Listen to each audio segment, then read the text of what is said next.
general, ¿no? Y ahora ya nos toca la parte del capítulo que corresponde a las enfermedades congénitas.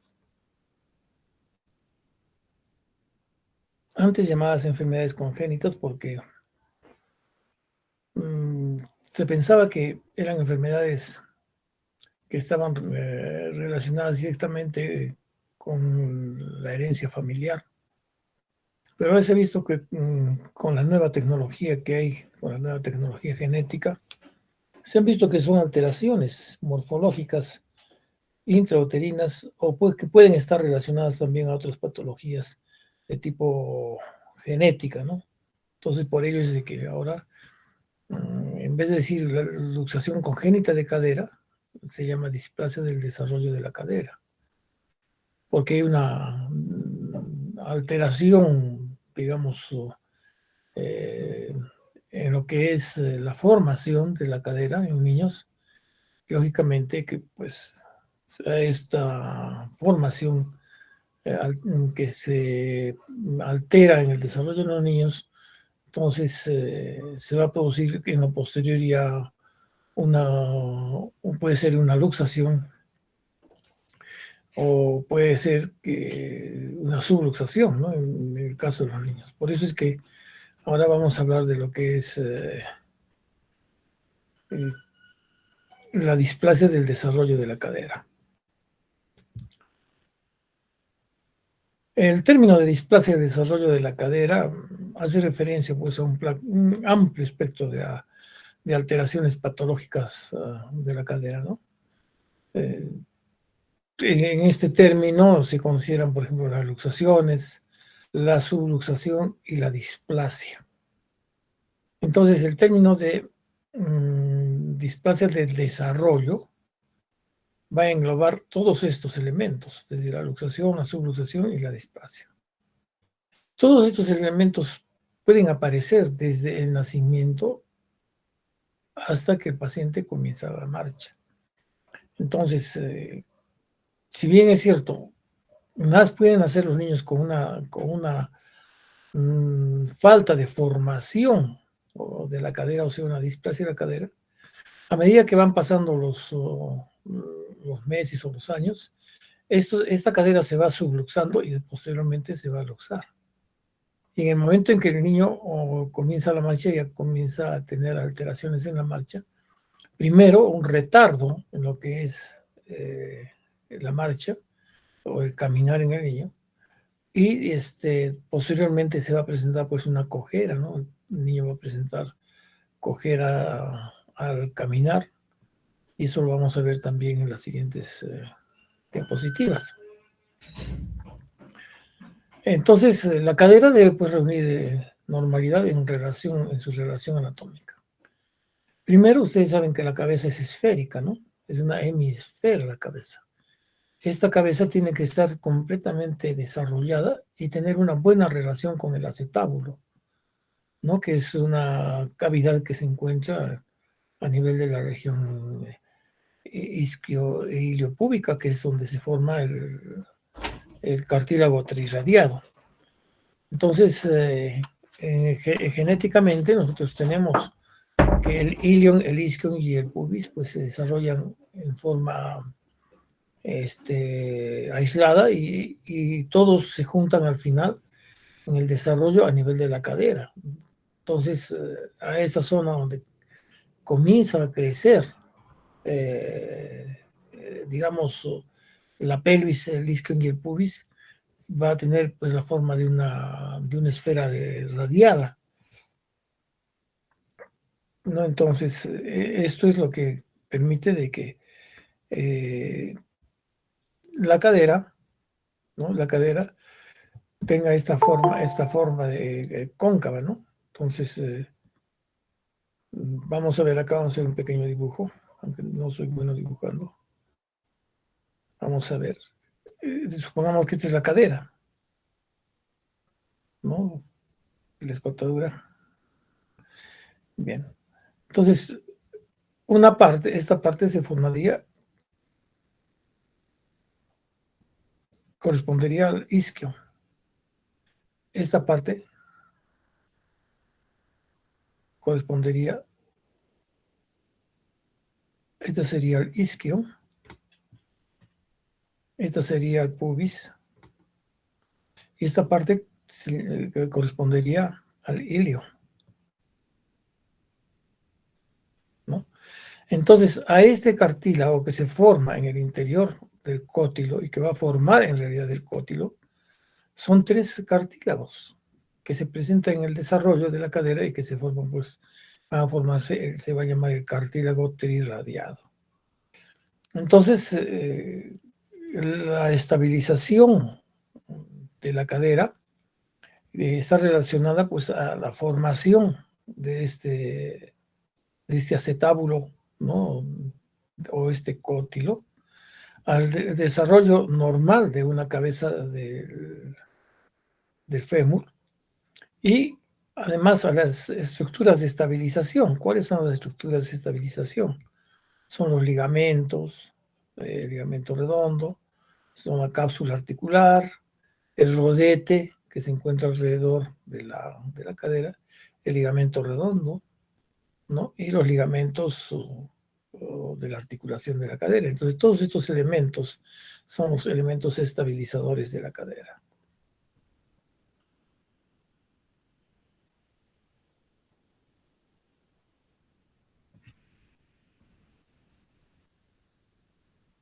El término displasia implica alteración en el desarrollo, en el tamaño, la forma y la organización.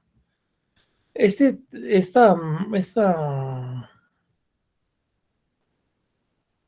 término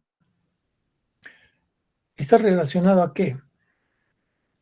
Al desarrollo primero de la cabeza del fémur y al desarrollo del cótilo y de los elementos que lo contienen. Tanto en su forma, tiene que ser este desarrollo en forma redondeada la cabeza, y el cótilo tiene pues que ser una concavidad que reciba a la cabeza del fémur y se estabilice la cabeza del fémur en esta concavidad gracias a tenemos pues un rodete cotiloideo que le va a dar mayor concavidad y lógicamente esta concavidad está relacionada pues al tamaño, ¿no? Al tamaño de la cabeza femoral. No puede ser que sea más pequeña o más grande que la cabeza femoral.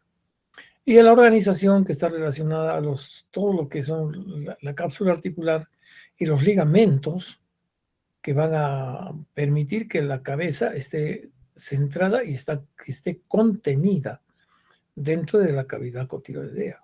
Entonces, cuando se habla del término de displasia, cuando fallan estos elementos, puede fallar pues la cabeza, puede fallar el cótilo, que es el que generalmente falla, y lógicamente en lo posterior, a medida que van pasando el tiempo, los meses, ya comienza a haber una alteración en la organización, en los elementos que organizan la cabeza, que diga la cadera, como son la cápsula articular, los ligamentos, ¿no?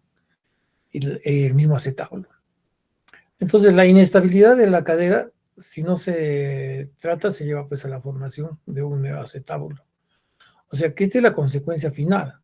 Si no se trata este problema de un mal desarrollo de la cadera, ¿no? Que se va a formar una cadera displásica, entonces esa cadera, ¿qué va a pasar? Con el tiempo se va a luxar la cabeza, ¿no? O sea, todo el fémur y la cabeza del fémur se va a luxar y a la altura más o menos por encima o en el mismo nivel del acetábulo, en el borde del acetábulo, en la parte superior, van a formar un nuevo acetábulo que es la consecuencia final, es la desgracia, digamos, de un paciente que no ha sido diagnosticado adecuadamente.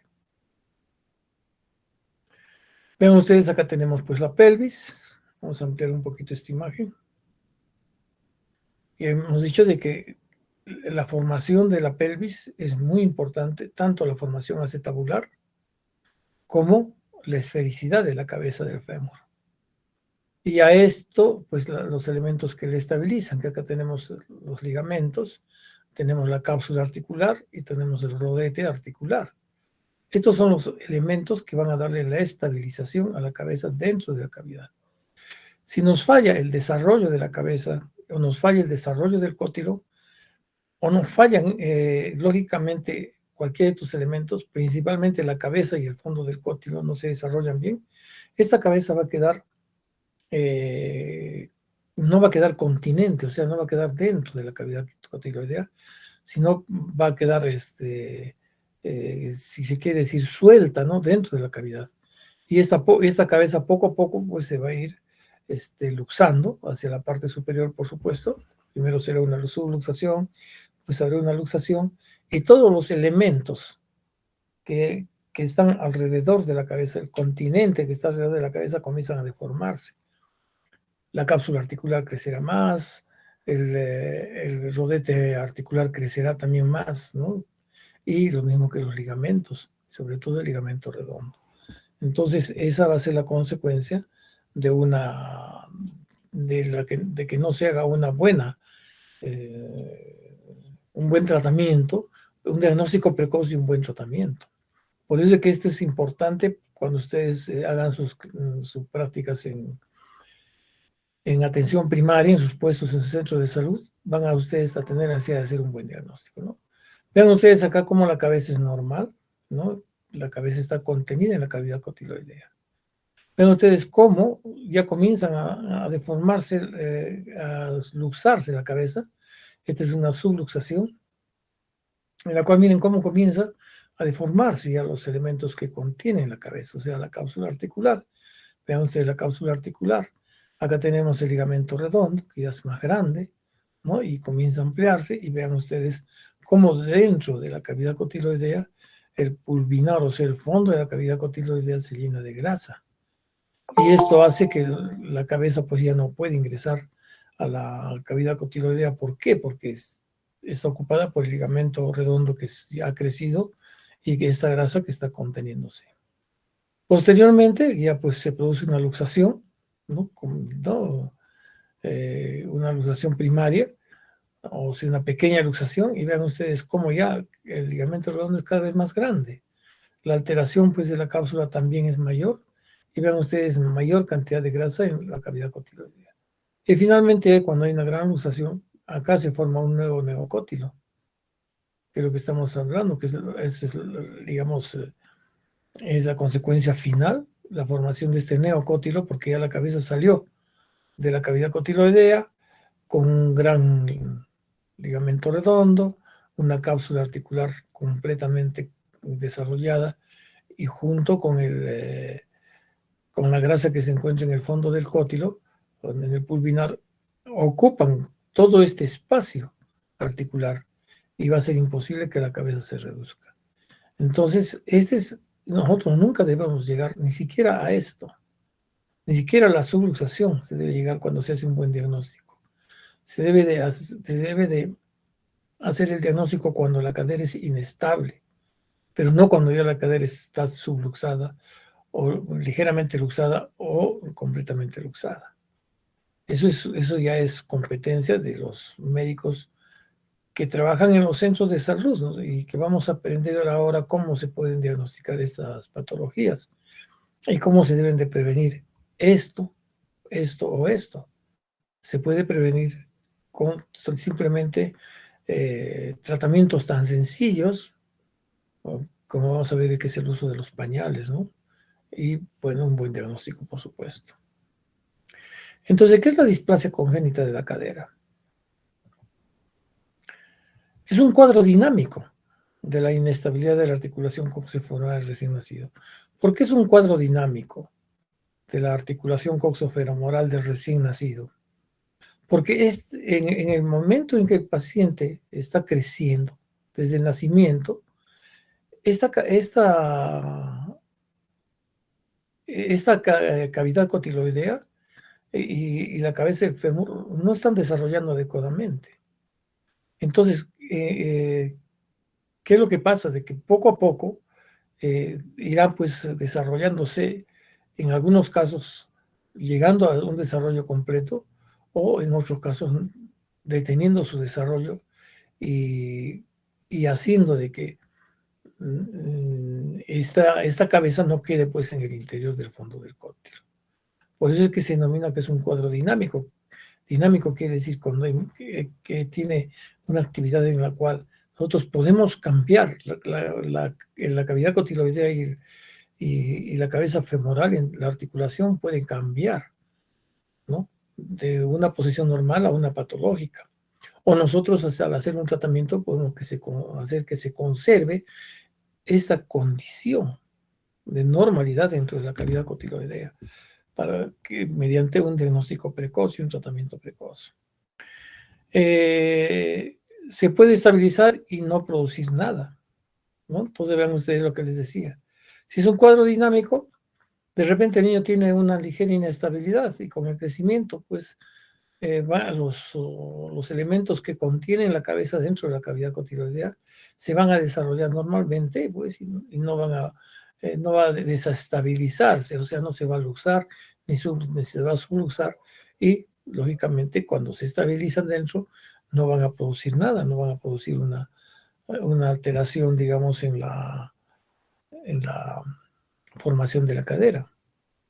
O si no se estabilizan, pues pueden seguir inestables y originar luxaciones.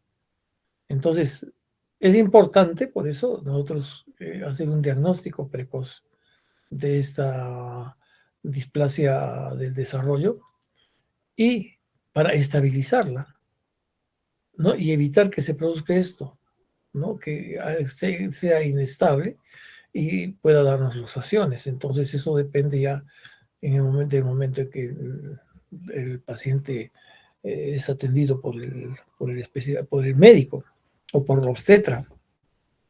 Es más una obligación de la obstetra. La obstetra debe saber hacer un buen diagnóstico de las enfermedades congénitas del recién nacido. Y vean ustedes, entonces, si no se estabiliza, pues se va a salir y va a dar luxaciones, ¿no? Entonces, ¿qué cosa es una luxación? Ya hemos visto que en los adultos la luxación es la pérdida de relación que hay entre dos superficies articulares que forman, ¿no? Y que debían estar bien relacionadas y en una buena posición.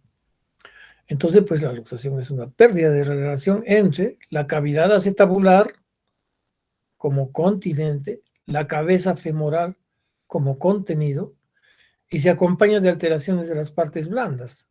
Como les decía, la cápsula articular crece, pues el rodete glenoideo se puede introducir dentro, también crece y puede introducirse dentro de la cavidad cotiloidea, el ligamento redondo es más grande, el pulvinar se llena de grasa, pues y la musculatura comienza a alterar en su función, sobre todo los músculos glúteos, ¿no? Entonces, vamos a ver cómo estas displasias del desarrollo de la cadera, pues son de diferentes tipos.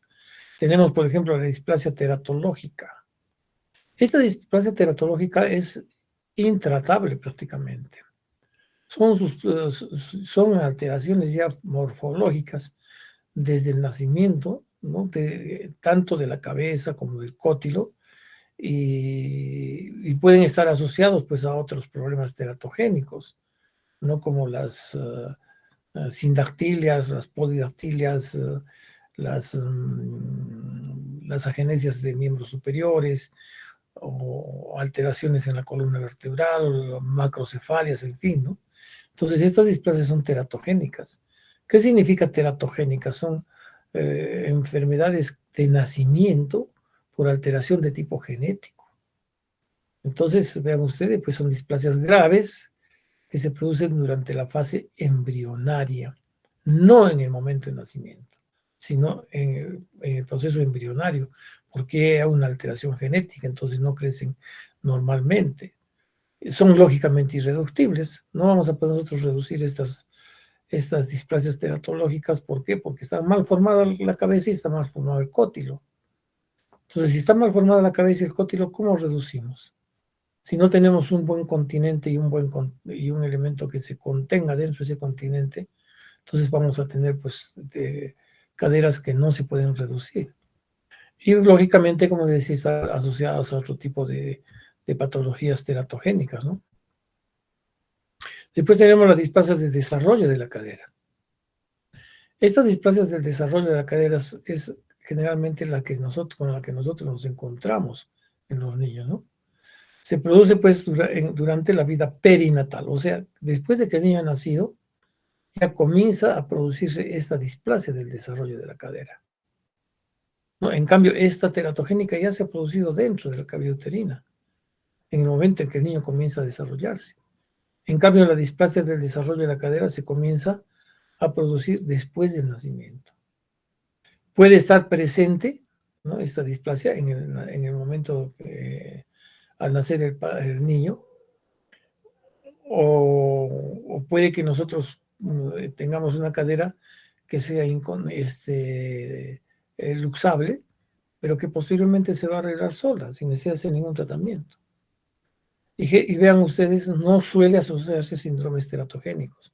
O sea que es un niño que ustedes lo van a ver, que después de que ha nacido, es un niño normal, no tiene otras malformaciones congénitas. Entonces, quiere decir que ese niño sí puede tener una displasia del desarrollo de la cadera, que puede evolucionar a una luxación, si es que no se hace un buen diagnóstico en este niño que aparentemente es sano, o que es sano, pero que tiene, digamos, una cadera que es un poco incontinente y que se puede luxar o se puede reducir en el momento con ciertas maniobras que ya la vamos a ver. Entonces, ¿cuáles son los factores habituales de riesgo a estos pacientes? Pues los riesgos son las luxaciones, las subluxaciones y las luxaciones. Entonces, esos son los factores habituales de riesgo que están asociados a estos pacientes, ¿no? Entonces, hay que tener cuidado, por eso que cuando uno ve a un niño recién nacido, pues tiene que hacer una buena evaluación y sobre todo examinarle las caderitas para ver si este niño tiene una cadera continente o no. Y la displasia infantil o del adolescente, que ya se produce cuando pues el niño ha crecido, se ha luxado. Entonces, ¿qué significa esto? Que ya pues el niño tiene una deformidad del fémur proximal, será de repente una cabeza esférica pero no desarrollada, ya no está dentro de la cavidad cotiloidea, sino forma un nuevo cótilo o un neocótilo, y se ha salido de la cavidad cotiloidea. O cuando se produce esta disfasia infantil del adolescente, también vamos a ver que el acetábulo o el acetábulo puede estar mal formado, ¿no? No se desarrolla completamente un acetábulo plano, con el rodete acetabular pues completamente invertido, ocupado por los ligamentos, sobre todo el ligamento redondo y por grasa. Entonces, pero ¿qué es lo que pasa? Pues que al principio, antes, cuando estaba en este momento, esta cadera era irreductible. Pero ya pues, cuando ha pasado, ya son niños o adolescentes, no se ha tenido cuidado de hacer un buen diagnóstico, pues y la articulación está en principio reducida, pero no se ha logrado, digamos, contener esta reducción, que al principio estaba reducida, sino como se ha dejado así, o ha estado el paciente en mala posición en el momento de su crecimiento, entonces esto pues se ha originado una luxación. Vemos acá una cadera normal, ¿no? Ven ustedes, el acetábulo está normal, la cabeza también es esférica y está contenida dentro del acetábulo. Lógicamente que se entiende de que acá tenemos el rodete cotiloideo, que acá tenemos los ligamentos que son normales, el fondo del cótilo, que es el pulvinar, no está lleno de grasa, ¿no? Entonces, esto sería una cadera normal. Pero pueden haber, lo que hemos dicho, las caderas teratológicas, que sería esta, una cadera teratológica. Miren ustedes, no tiene una cabeza esférica, es plana la cabeza del fémur. Vean ustedes el cótilo, no tiene esta concavidad. Es prácticamente un cótilo plano, que no va a tener por relación nunca de contenido o de continente a esta cabeza. Entonces, esas son las caderas teratológicas.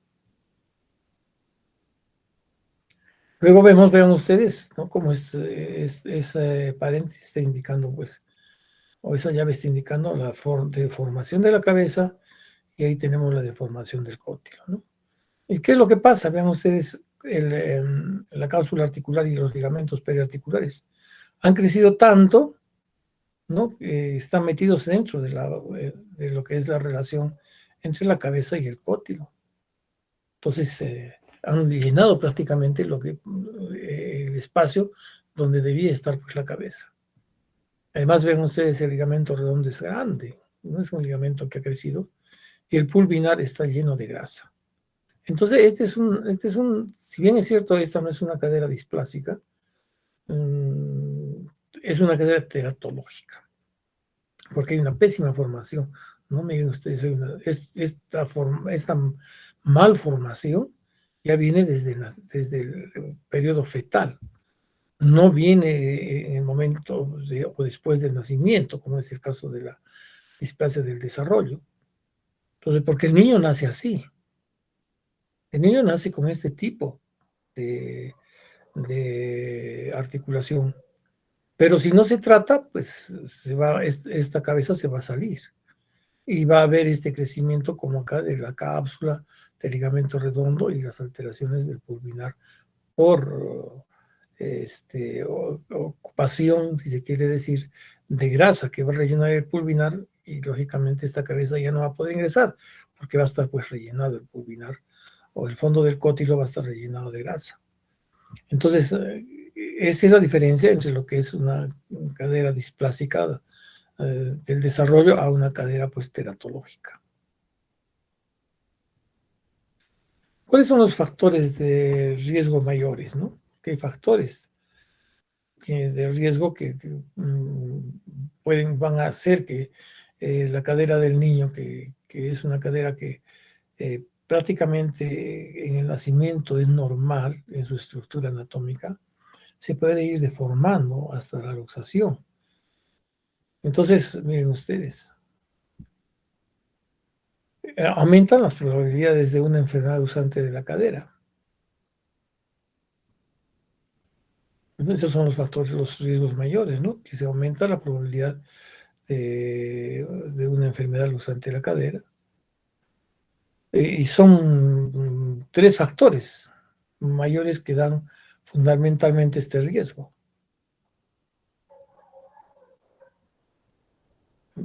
Uno de los factores es el sexo femenino. ¿Por qué el sexo femenino?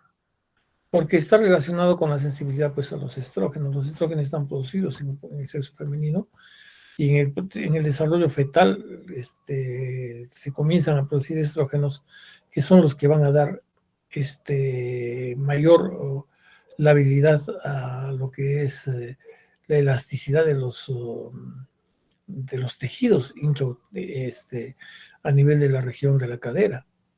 O sea que en el niño, el niño nace, o la niña nace con su caderita normal, pero debido a que tiene este factor que son los estrógenos, y que producen, pues, el aumento de la relaxina, hacen de que esta cadera pueda volverse incontinente, porque hay una laxitud de los ligamentos de la cápsula y alteraciones, pues, a nivel del pulvinar, ¿no? y de la ceja cotiloidea. Entonces, esto es debido, pues, a los estrógenos y el aumento de la relaxina. Ahora, la presentación en el parto, miren ustedes también, estamos viendo los factores de riesgo que nos pueden hacer, que pueden originar, pues, una displasia del desarrollo. Estos niños ya están naciendo con su cadera normal, no es una cadera alterada morfológicamente, sino que han nacido con su cadera normal, pero hay factores como son el sexo femenino y la presentación del parto, por ejemplo, el parto podálico o la presentación de nalgas puras, ¿no? Entonces, también es parte de esta posición. Se piensa de que en el momento en que el niño se encuentra en posición podálica, hay compresión de las, del útero sobre la región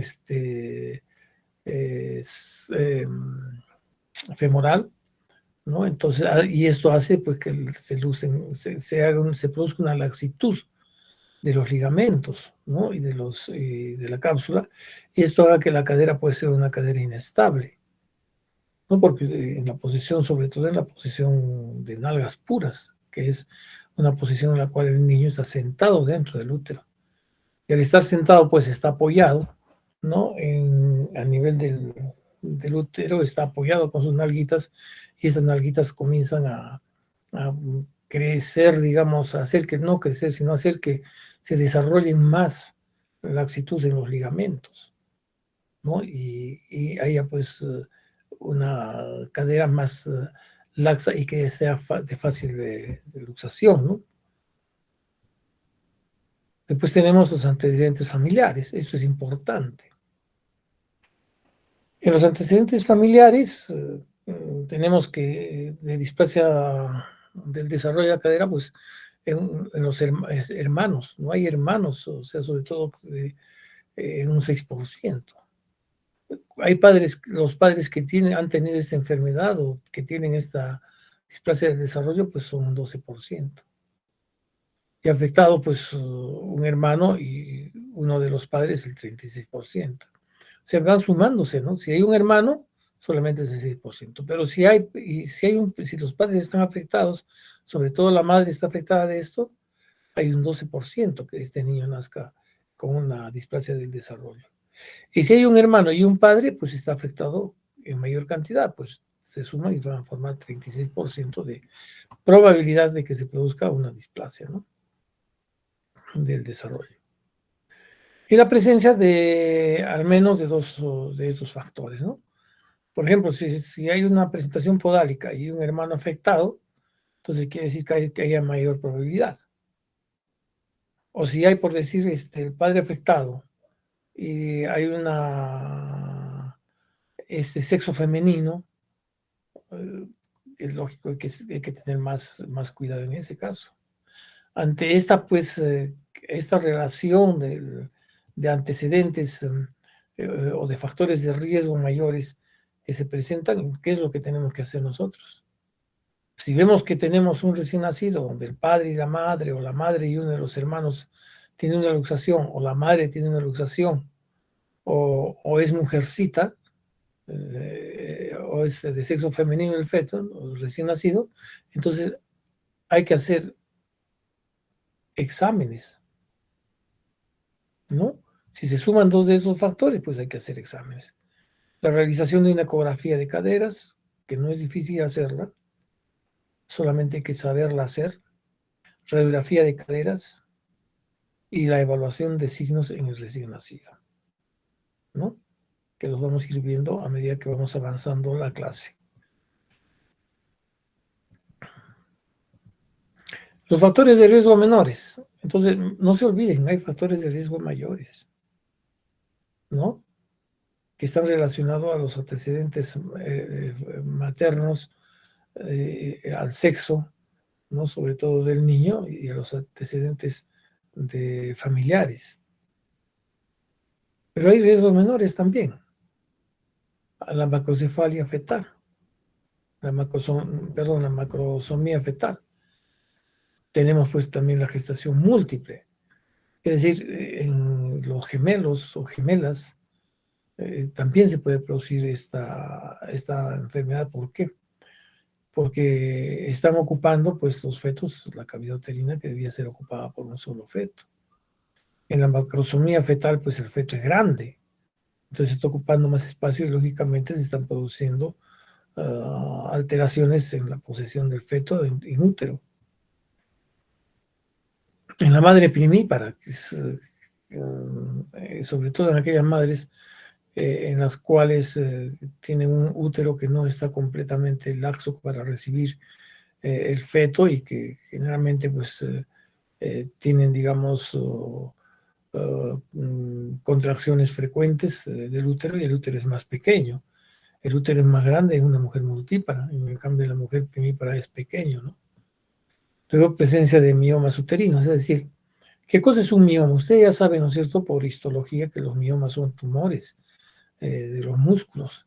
Entonces, los miomas, pues, es un tumor muscular del útero, ¿no?, que se desarrolla a nivel de la capa muscular del útero y va a protruirse, va a crecer hacia el interior de la cavidad uterina.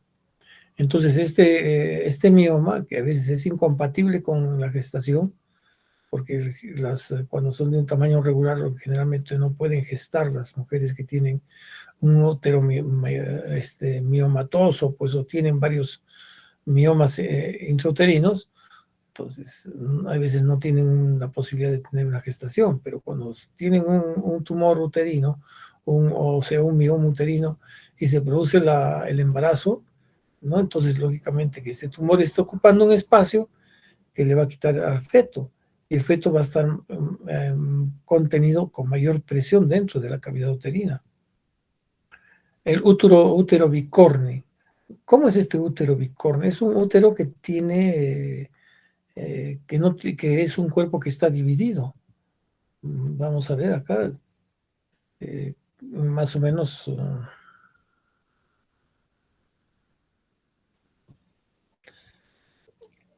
El útero tendría esta forma, ¿no? Con dos cavidades.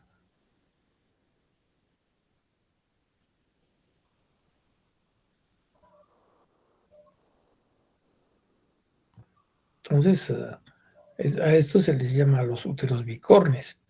Entonces, este útero bicorne, pues imagínense, es definitivamente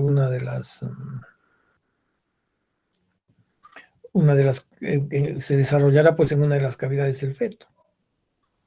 Y la otra cavidad pues estará, digamos, libre, pero está ocupando espacio, que no le va a permitir un buen desarrollo fetal. Entonces, el niño estará pues con mayor compresión, ¿no? Porque solamente estará contenido en la mitad de lo que es el útero, no puede formarse en los dos espacios, ¿no? Eso se denomina los úteros bicornes. La oligohidramnios. El oligohidramnios, cuando hay mayor cantidad de líquidos, el polihidramnios, o sea, es el contenido de líquidos dentro de las cavidades del feto, ¿no? O también puede ser dentro de la cavidad uterina. La amniocentesis, o sea, cuando se hace una punción, digamos, por vía vaginal y se retira el líquido amniótico, ¿no? Se hace la amniocentesis, entonces en algunos casos pueden también estos ser elementos que disminuyan el espacio dentro de la cavidad uterina y el feto se encuentre con mayor presión. La materna, las mujeres que tienen un embarazo pues añoso, ¿no? Entonces también tienen esta tendencia. Además de la displasia del desarrollo de la cadera, pueden asociarse a tortícolis musculares, asimetrías faciales, plagiocefalia, pie talo, pie valgo, metatarso varo. Todas estas patologías pueden estar asociadas con la displasia del desarrollo de la cadera. Por eso es que es necesario que ustedes, en el momento en que nace un niño, le hagan un examen completo, y al hacer el examen completo y de ustedes descubrir que puedan tener estas alteraciones, entonces pues tendrán que ir a buscar, hacerle una ecografía de urgencia al feto y exámenes complementarios, examen clínico, para poder determinar si el niño tiene una cadera displásica del desarrollo. El parto por cesárea, le echaba mucha culpa al parto por cesárea. El parto por cesárea no se considera como factor de riesgo. Si se hace una cesárea es porque ahora las madres quieren tener su parto por cesárea por no sentir dolor. O si es porque el parto por cesárea, pues es en el caso en que, por ejemplo, el feto no puede atravesar el canal del parto porque existe algo que está originando que ese feto no pueda salir, como son los circulares de cordón que van a ver ustedes cuando hagan ginecobstetricia. Entonces, en este caso, pues hay que hacer una cesárea, pero se ha visto de que el parto por cesárea no se considera como parto de riesgo en estudios que se han hecho en pacientes que han tenido este tipo de, esta forma de nacimiento, ¿no?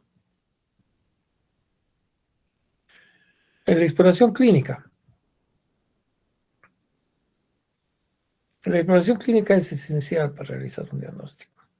En todo, el examen clínico ectoscópico, las maniobras que se realizan para poder determinar ciertos tipos de patologías, son importantísimas para un diagnóstico. Si ustedes la saben hacer, si saben hacer ustedes un buen examen clínico, van a llegar a un diagnóstico y lógicamente a un tratamiento exitoso. Por eso es que el examen clínico, no solamente en estos casos, sino en todas las patologías que se presenten, ustedes deben de hacerlo y deben de poner todo su interés y todos sus conocimientos en este examen clínico de acuerdo a la sintomatología o a la signología que el paciente presente.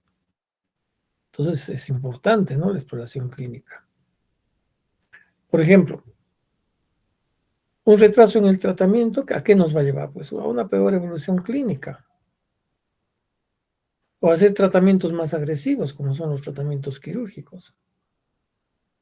Entonces, si que no se hace una buena evaluación clínica y se retrasa pues esta evaluación y se descubre pues que el paciente ya está con una subluxación, pues ¿qué va a hacer? Si no se hace ningún tratamiento, no va a evolucionar en una luxación.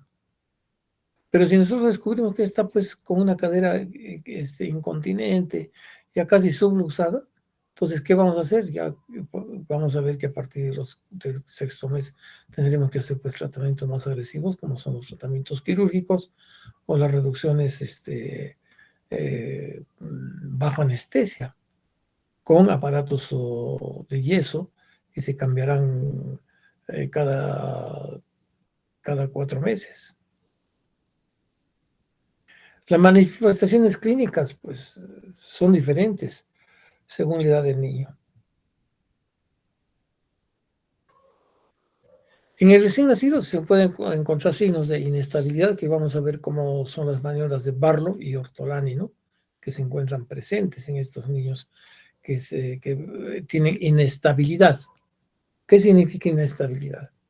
Que la cabecita pues puede estar dentro de la cavidad cotiloidea y puede salirse, o puede salirse solita y se la puede reducir.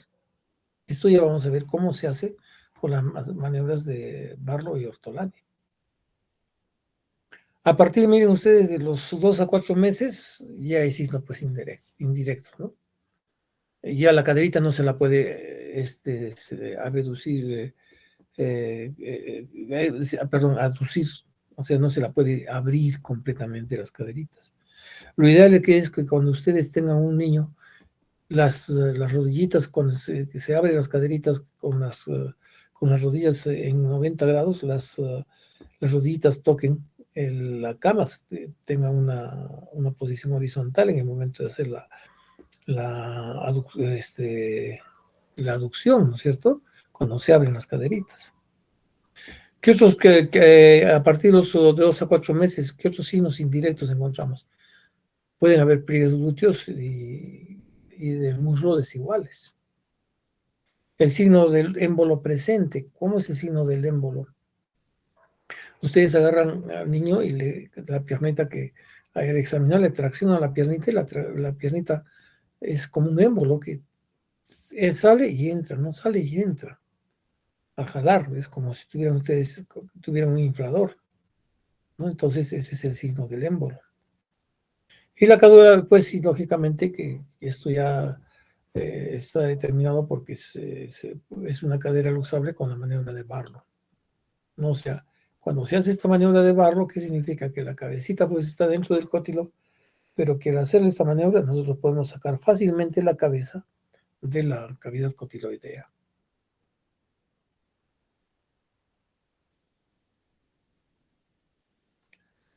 El signo de Barlow,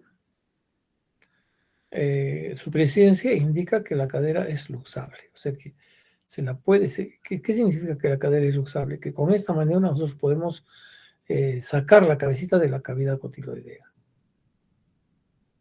Ahora, ¿cómo se realiza esta maniobra? Se flexionan las rodillas primero, las rodillas flexionadas, y la cadera se flexiona a 90 grados, ¿no? O sea, prácticamente las rodillitas están flexionadas y se las lleva hacia el abdomen del niño. Se hace una aducción máxima, o sea, se juntan las rodillitas y con los pulgares nos apoyamos en los trocantes menores y se lleva el pulgar hacia afuera, tratando de abducir, ¿no?, la caderita, juntarla a la caderita. Entonces, en el momento en que nosotros hacemos esta maniobra, impulsamos hacia afuera los dedos y los trocánteres, en el momento se luxa la cadera, se sale la cadera, ¿no? Entonces, esta maniobra es para luxar la cadera. No se olviden. El signo de Barlow es cuando se luxa la cadera. Una caderita que está contenida, pues se luxa. ¿Por qué? Porque lógicamente los ligamentos están pues laxos. Entonces, y que esto no puede continuar así, porque cuando estos niños están sobre todo durmiendo, relajan toda su musculatura y solita se luxa la cadera. O cuando el niño está en una mala posición, pues esa posición que los ponen a los niños, que los envuelven como con el chumpi, los amarran pues y les ponen las piernas juntas y los envuelven y los ponen como un paquete, o los llevan cargados en la yihya, ¿no? O que los llevan pues delante también, como en la India, por ejemplo, los llevan adelante en una sábana, los llevan delante pero con las caderitas juntas. Entonces esta es una mala posición. Entonces cuando a los niños comienzan a llevarlos así, ¿qué va a pasar? Que entre las 4 o 6 semanas se comienza a presentar este signo, ¿no?, de luxación. ¿Por qué? Pues porque hay una hiperlaxitud muscular también, y no solamente muscular, sino también una hiperlaxitud de los ligamentos que están alrededor de la cadera. Y como no hay un apoyo de la cabeza en el cótilo, ese cótilo se está formando mal. Entonces es un cótilo que no está formándose de acuerdo a las características esféricas de la cabecita del fémur. Entonces, ¿qué es lo que pasa? De que esa cabecita se va a luxar.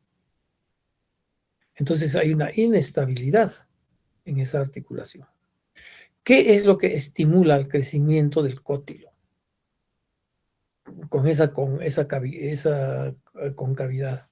¿Qué es lo que estimula a que el cótilo, o sea, pues se forme, tenga más concavidad? Es la cabeza del fémur la que estimula el apoyo de la cabeza del fémur en el cartílago irradiado del cótilo. Dentro del cótilo hace que esa cabecita estimule el crecimiento y la vaya cubriendo el cótilo a la cabecita. Si no hay estimulación de la cabeza dentro del cótilo, pues ese cótilo no va a desarrollarse bien y será pues un cótilo casi plano, donde fácilmente se puede producir una subluxación o no de esta cadera. Entonces, por eso vean ustedes que es importante saber qué maniobras realizar para poder hacer este examen, ¿no? En cambio, el signo de Ortolani, vean ustedes el signo de Barlow, el signo de Ortolani, su presencia indica que la cadera femoral está luxada. O sea, generalmente este signo de Ortolani se encuentra en el recién nacido. Cuando nace el niño recién nacido, cuando nace el niño, en el momento de nacimiento se le hace de esta manera de Ortolani, va a haber un clic. ¿Qué va a significar esto? De que la cabecita que estaba luxada ha ingresado hacia la cavidad cotiloidea. Entonces es importante que ustedes sepan que pueden hacer estas maniobras fácilmente. Y la maniobra de Ortolani es lo contrario a la maniobra de Barlow, ¿no? ¿Cómo se hace? Pues igual con las caderitas y las rodillas están flexionadas. ¿no? Con las rodillitas pues casi pegadas al abdomen del niño. Entonces, cuando ustedes hacen la abducción, o sea, abren las caderitas con el músculo de rotación externa, entonces presionan el trocánter menor. Entonces, ¿qué va a pasar? Perdón, esto está mal. Se presiona el trocánter mayor, porque en esta se presiona el trocánter menor para luxar. En cambio, acá se presenta el trocánter mayor, no el trocánter menor. Entonces, se presiona el trocánter mayor hacia adentro, entonces, ¿qué va a pasar? Se siente un resalte, como si saltara la caderita y se siente un clic. Esto significa pues que ha ingresado la cabecita dentro de la cavidad cotiloidea. Entonces, un signo de Ortolani necesita que sea una valoración inmediata de esta caderita mediante una ecografía y lógicamente pues un tratamiento precoz. O sea, hay que tener cuidado cuando cuando hay este signo de Ortolani en el recién nacido, ¿no? Y este signo de Barlow cuando el niño ya pues ha crecido un poquito y se luxa la cadera con esta maniobra de Barlow. Entonces, estas son las maniobras que nosotros debemos tener presentes para poder hacer el diagnóstico de cadera luxable y de cadera luxada. Entonces, la cadera luxable es aquella que se realiza con la maniobra de Barlow. Y la cadera luxada es cuando se reduce pues la cabeza y se realiza mediante la maniobra de Ortolani. Ven ustedes, esta es la maniobra de Barlow. Hemos llevado primero las rodillas están dobladas, ¿no? Ven ustedes que están flexionadas las caderas también 90 grados. Entonces, al llevar las caderitas, nosotros apoyamos el pulgar en los trocánteres menores y hacemos esta maniobra, ¿no? Ven ustedes, llevamos las rodillas así y con los pulgares empujamos el trocánter menor, entonces la caderita se va a salir. Acá se está saliendo, ¿no?, de la cavidad cotiloidea. Esa es la maniobra de Barlow. No está muy representativa, pero vamos a ver otras imágenes. Ven ustedes, ¿no? Acá la caderita se la flexiona. Miren ustedes cómo estamos agarrando la rodilla, ¿no? Abrazamos prácticamente con toda la mano la rodilla y siempre el dedo ponerlo a nivel del trocánter menor. Entonces, ¿y qué se hace? Vean ustedes, se lleva en aducción, ¿no? Se lleva en aducción y se presiona el trocánter menor y se sale la caderita. Esa es la maniobra de Barlow.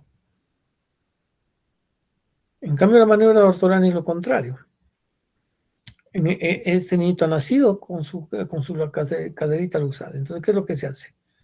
Ven ustedes, ¿no? También se flexionan las rodillitas y la mano ya se apoya en el trocánter mayor. Entonces, ¿qué es lo que se hace? Se hace una abducción, ¿no? Y se presiona el trocánter mayor y la caderita ingresará y va a haber un clic, un resalte.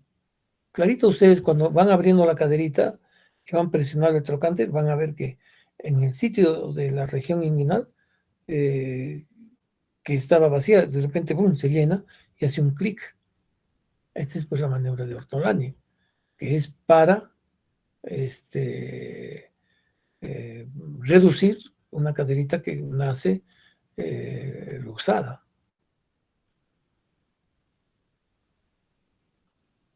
Ven ustedes, esta es la prueba de Ortolani.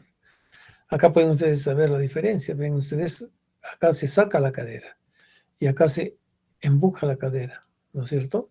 Entonces, la prueba de Ortolani es para reducir la caderita.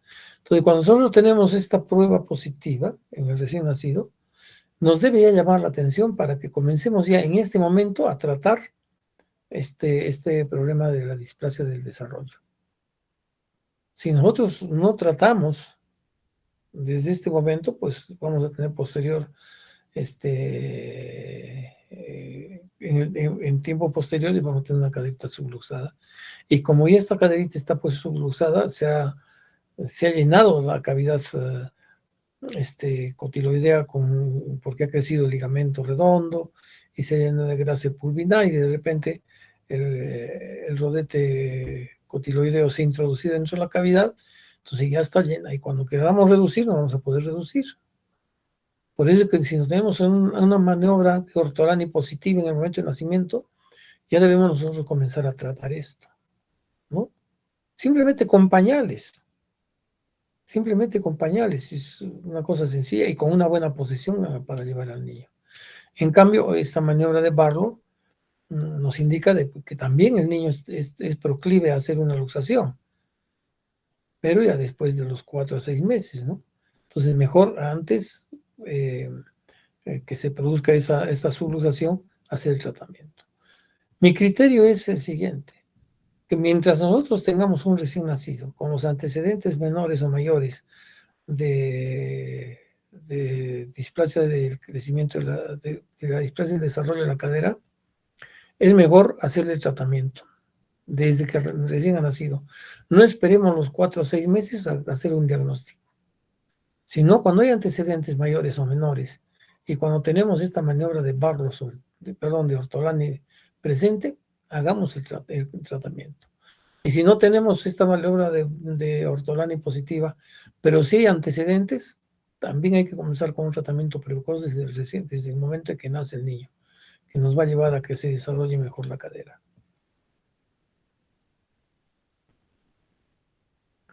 Ahora, la simetría de pliegues, pues, no es muy importante, ¿eh? Se ha visto de que no tiene valor alguno esta simetría de pliegues. ¿Por qué? Porque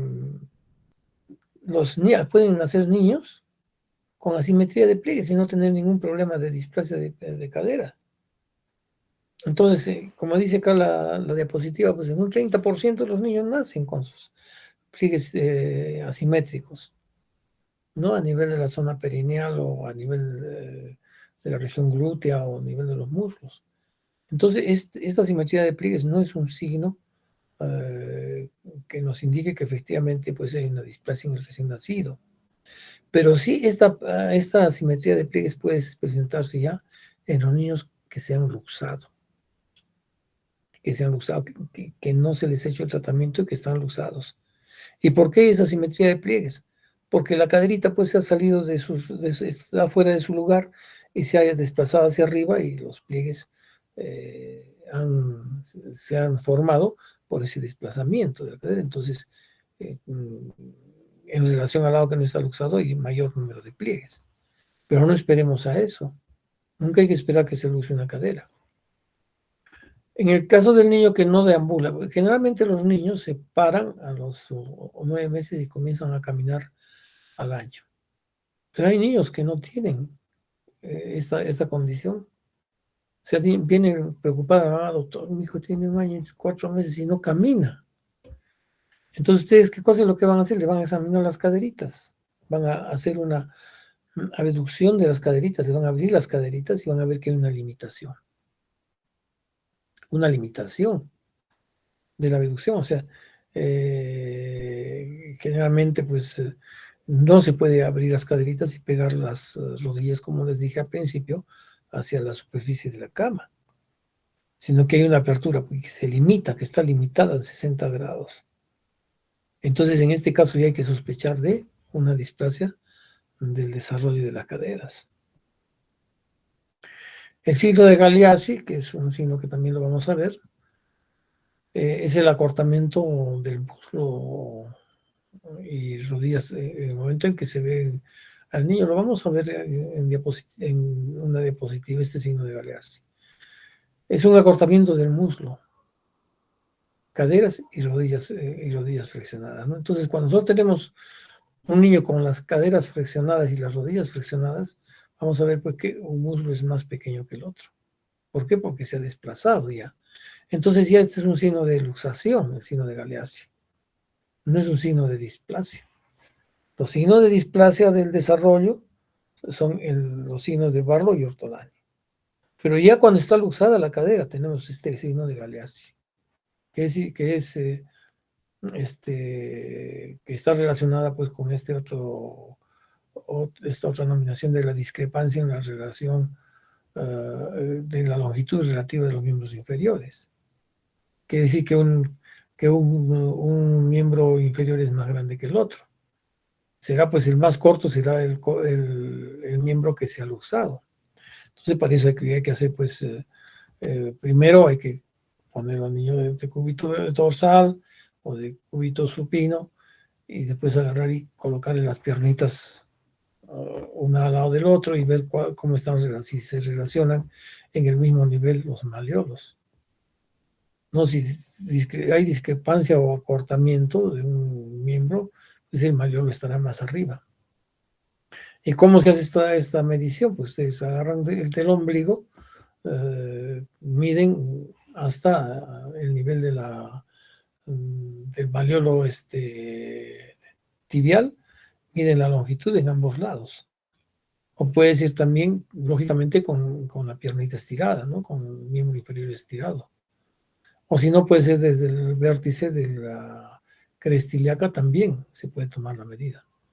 Entonces, la discrepancia, ¿cuál es? La discrepancia es que un lado va a ser más corto que el otro, va a medir menos. Esto significará pues que ya una de las caderitas se ha usado, se ha salido. Por eso es que es importante no llegar a eso, ¿no? Pero si ustedes tienen un niño que no ha sido tratado ni evaluado, porque a veces los niños nacen en el campo y los padres pues los llevan en el crepi y se dan cuenta cuando el niño no camina y lo traen pues al año y 5 meses o incluso hasta los 2 años, entonces ustedes sí van a encontrar este signo, el signo de galearse o acortamiento y la discrepancia de la longitud de los miembros, ¿no? En el niño deambulante la cosa es diferente, pues hay cojera. Cuando el niño está caminando y tiene una cadera usada, se cojea, ¿no? Después la marcha con el signo de Trendelenburg es una cadera que se mueve como si estuviera en vaivén, ¿no? Entonces, ¿y esto es debido a qué? A que la caderita está afuera, el miembro inferior es más corto y no puede estabilizar la cadera. ¿Por qué? Porque los músculos glúteos no se han desarrollado, ¿no? Adecuadamente, y lógico que ustedes cuando el niño camine o cuando el niño está de pie, vamos a ver cómo hay un desbalance, una hemipelvis está más baja que la otra. Este es el signo de Trendelenburg, ¿no? Y pues el niño tiene esa típica marcha como cuando que dicen la marcha del pato. Ustedes han visto como un patito camina, ¿no? Moviendo las caderas. Y esa es la característica que tienen los niños que tienen luxación de cadera. Pero esto ya es un proceso, digamos, extremo que nunca se debe de llegar. Se llega a este proceso cuando los padres se descuidan y no hacen un diagnóstico o no hacen una evaluación de sus niños en el momento recién nacido, como les digo. ¿Por qué? Porque a veces nacen en el campo, pues, y nunca lo llevan a sus controles. Entonces, es importante controlar no solamente al niño, sino también a la madre. Y lógicamente, pues, que va a haber una limitación de la reducción y un alias positivo que es la longitud de los miembros que es más corta, ¿no? En un lado que está usado. Vean ustedes el signo de pliegues. Estos pliegues pueden tener los niños normalmente en el nacimiento. Pero ya es diferente en este caso, miren ustedes. Acá hay mayor número de pliegues. ¿Qué significa? Que este muslo es más corto que el otro. Vean ustedes, acá está el hueco popliteo y acá está el hueco popliteo del otro. ¿Y por qué será más corto? Porque esta cadera se ha luxado. Entonces, no es cuando un niño nace, puede nacer así, con esta asimetría de pliegues. Pero ya después de los 4 o 6 meses, si tenemos esto, está dándonos un significado claro de que este niño está pues con una cadera más con un miembro inferior más corto que el otro. ¿Y esto por qué? Porque la caderita pues se habrá salido y se ha cortado la longitud del muslo. Ese es el signo de Galeazzi. Ven ustedes cómo, poniendo los pies sobre la cama, doblando las rodillas, el lado más corto, ¿no? Es el lado que está luxado. ¿no? Entonces, con una regla se pone pues en la rodilla y se va a ver que hay un espacio que no está en el mismo nivel de la otra rodilla, tanto en un examen anteroposterior como en uno lateral. Entonces, que como está en la imagen acá, vean ustedes, la caderita pues ha salido, ese es el Galerci positivo. Miren, o también cuando se pone pues las, se toma las rodillitas del niño y se las flexiona y se los levanta los piecitos, vamos a ver que una rodilla está más arriba que la otra. Esto ya es un signo de una luxación, ¿no? Este es el signo de Trendelenburg, donde vean ustedes cómo este niño cuando camina, la cadera se inclina, es una cadera en balanza a un lado y tiene una cojera. Este signo de Trendelenburg es consecuencia de que no hay un buen desarrollo de los músculos glúteos. ¿Vean? Los músculos glúteos están mal desarrollados, entonces pues lógicamente se va a producir este movimiento de tipo Trendelenburg. Acá normalmente el niño tiene sus caderitas en el mismo nivel. Cuando camina tienen el mismo nivel. Pero cuando camina un niño que tiene una cadera luxada, vean ustedes cómo la cadera pues tiene una inclinación, ¿no? ¿Y esto cómo se ve? Se traza una línea al niño cuando está echado en decúbito prono, se traza una línea con un marcador o con un lapicero desde las puntas de las caderas. Entonces, cuando camina van a ver ustedes que esta línea está más declinada en la marcha, en el lado en que se está produciendo pues la luxación, ¿no? Entonces, este es el signo del Trendelenburg. Ahora, cuando el niño tiene pues displasia bilateral, va a tener esa caminada de pato, ¿no?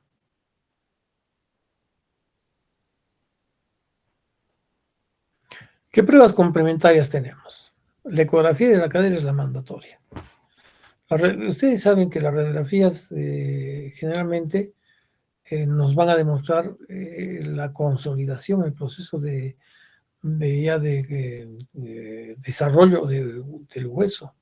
Y en el recién nacido, pues los huesitos no están todavía completamente desarrollados, ¿no? ¿Por qué? Porque están en un proceso de crecimiento y tienen los núcleos de crecimiento que no son las fisis, no son pues óseas y no son cartilaginosas, entonces en una radiografía no se ve.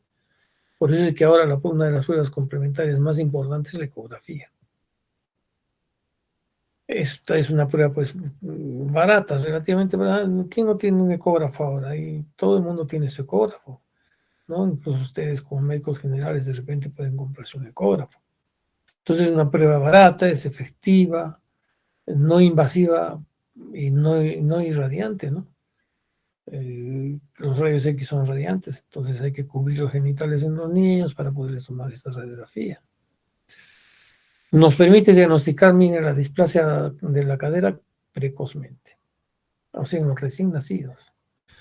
Se han hecho estudios con ecografía, los japoneses han hecho un estudio, ustedes pueden encontrar esto en Google científico, cómo los japoneses han hecho un estudio en los niños que están despiertos, les han hecho ecografías de las caderitas, en niños despiertos. Le han examinado las caderitas y han visto que ecográficamente que las caderitas están en su sitio, están reducidas normalmente.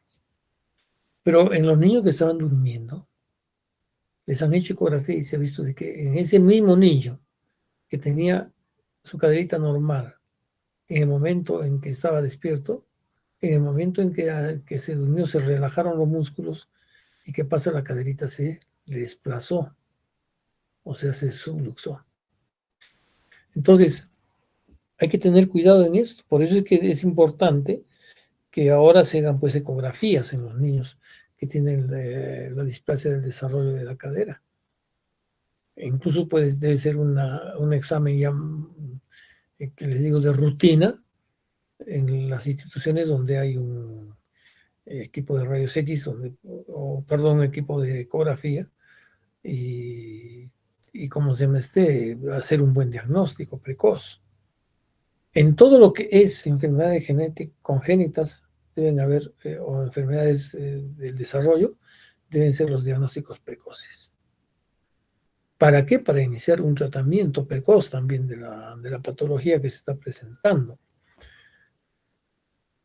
Todas las enfermedades, vamos a ver en la clase siguiente, cómo los recién nacidos con un pie equinovaro, en el momento en que el niño está naciendo, en ese momento ya se debe de comenzar el tratamiento. Vean ustedes la prontitud que requiere el tratamiento de estas enfermedades. ¿Para qué? Para que tengamos una buena evolución, que tengamos un niño que camine y pueda desarrollarse normalmente en su vida cotidiana en la función que corresponde al órgano, al segmento del aparato locomotor que está comprometido. Entonces, por eso es que se indica de que el niño, en el momento que está naciendo, se le diagnostica una de estas patologías, bien sea una displasia o una enfermedad congénita, en ese momento debe comenzarse el tratamiento. No esperar, ¿no? Entonces, eso es importante. En algunos países, por ejemplo, miren, en el Japón, este es un screening, o sea que es un examen que se hace a todos los recién nacidos, ya como una norma. Son países desarrollados, imagínense pues Japón, la China, o sea, los países asiáticos, los mismos países europeos, tienen ecógrafos, hasta en el baño creo que tienen su ecógrafo. ¿Por qué? Porque ellos son los que los fabrican. Entonces no tienen un costo pues como el que tenemos nosotros en nuestros hospitales, ecógrafos antiguos, y que no los que se maduraron y no los repusieron. Y por eso es que hay colegas pues que se compran sus ecógrafos. Lógicamente también tienen que recuperar el costo, y si no hay un ecógrafo en un hospital, pues y tiene que hacerse una ecografía a un pacientito, tendrá que ir con la consulta privada, lamentablemente, como en las últimas noticias, ¿no? De que resulta que no habían tomógrafos en los hospitales porque estaban amarradas las compras, pero sí habían tomógrafos dentro de los hospitales que no eran de la propiedad de las instituciones, sino que pues eran propiedades de otros, de un profesional médico, ¿no? Entonces, ese lucro es malo, muy malo, pero ¿qué hacemos pues con el país? ¿Saben qué? Yo les digo con toda sinceridad, hemos perdido todos los valores, en todos los niveles, profesionales, no profesionales, estudiantes, niños, varones, mujeres. Es decir, hay una pérdida de valores tan grande que en nuestro país se ha convertido en un país donde la delincuencia está calificada pues en el más alto grado. Es uno de los países con mayor nivel de delincuencia, ¿no? Porque la delincuencia no solamente está pues en los estratos económicamente deprimidos, por supuesto que no todos, sino pues está en las grandes esferas. Entonces, esto hace de que nuestro país no se desarrolle, no porque solamente las autoridades sean, digamos, personas que tienen problemas, digamos, delincuenciales, sino la misma gente que no procesa, digamos, el desarrollo de tu país. Nosotros, ustedes son los que deben procesar el desarrollo del país. Nosotros ya a nuestra edad, ¿qué vamos a estar haciendo? ¿No? ¿Vamos a estar haciendo proyectos o vamos cambiando a la gente? No, ustedes son los que tienen, la gente joven es la que tiene en sus manos el desarrollo del país. ¿Y cómo tienen que en sus manos tener el desarrollo del país? Siendo personas honestas, siendo personas que respeten sus valores. Recuperen pues sus valores, muchachos. Ustedes también están con sus valores caídos porque tienen unas malas notas en sus exámenes y no asisten a sus clases teóricas. Y en sus clases prácticas tampoco asisten, pues hay queja de la doctora Yel Lube que no asisten o no cumplen con lo que se les indica. Entonces, ¿cómo se va a manifestar esto? Pues en notas malas, en notas malas. Y se va a manifestar también en qué, una mala preparación de ustedes para la atención de los pacientitos cuando se vayan en el primer nivel, que es el nivel de atención primaria. Por eso recuperen sus valores. Yo les pido, por favor, no lo hagan por el profesor o por la profesora, por su papá, no. Háganlo por ustedes. Ustedes saben cuántos sacrificios están haciendo sus padres para que salgan médicos. Esta no es una profesión barata, es una profesión cara, porque primero son muchos años de estudios y se requieren pues tener los elementos necesarios para poder estudiar. Entonces, yo les pido encarecidamente que ustedes comiencen a revalorarse, ¿no? Y comiencen a valorar a sus padres o a los familiares o las personas que les están dando esta profesión. Entonces, como les digo, en algunos países tienen pues sus ecógrafos por montones, entonces se ha convertido en el screening, o sea, niño que nace le hacen su ecografía de cadera. Entonces, pues, ahí se determina si efectivamente ese niño tiene una displasia del desarrollo o no. Me van a disculpar que les haya llamado de repente la atención o les haya hecho un comentario que no es el de la cátedra, pero es necesario a veces que el profesor también les reflexione, no les llame la atención, sino que les reflexione. ¿Ya? Entonces, en ese caso, pues, donde se ha convertido en un screen, o sea, en un examen de rutina, ¿cómo se llama la ecografía? Pues, lógicamente que es más fácil que sea un diagnóstico de esta enfermedad o de esta enfermedad del desarrollo, ¿no? Vean ustedes, pues, de elección en lactantes por debajo de los 4 meses. ¿Por qué? Porque después, en los lactantes una radiografía no es mandatoria porque pues, no está desarrollada la cadera o no hay, recién está comenzando a osificarse o a formarse los núcleos de crecimiento y a formar tejido óseo en los núcleos de crecimiento y en los cartílagos de crecimiento. Debe realizarse, ¿en qué casos se debe realizar las ecografías? Vean. Miren ustedes, ¿qué hemos dicho?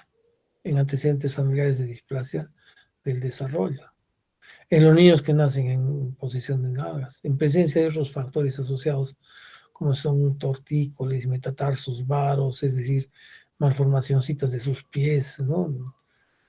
En todos ellos se debe realizar esta ecografía. En casos asociados a factores de riesgo, pues hemos visto los factores de riesgo, cuáles son, ¿no? Entonces, en estos casos también.